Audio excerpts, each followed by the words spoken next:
Hi there, Chris here with just a tip for you all. In this video, we are going to continue our look at applying Citadel Color Contrast onto a large surface such as a tank. So we have here our example, and this has of course been primed in gray sear.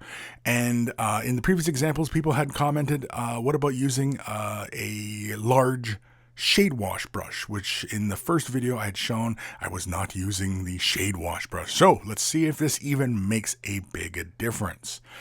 So as you can see, we have our brush all ready to go, and we're going to do the front half or the front portion of this tank. First off, I started off with a little dollop onto my brush and began applying it, and I simply immediately hated how it was applying, so I grabbed a very heavy helping onto the brush and began applying it to the surface. As you can see here, as we work our way around, it is applying as we typically imagine how this contrast paint works.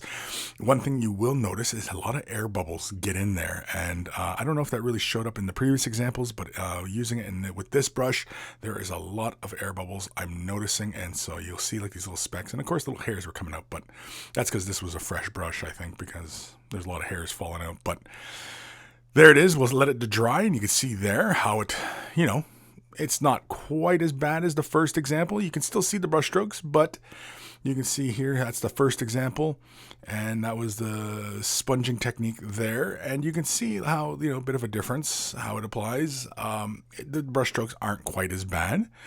We probably could lay a second layer down, but I think a second layer would just end up deepening the color, and to the point where you wouldn't notice any of the darker color in the recesses or anything like that. And the shade wash or the contrast would lose its ability, as it were.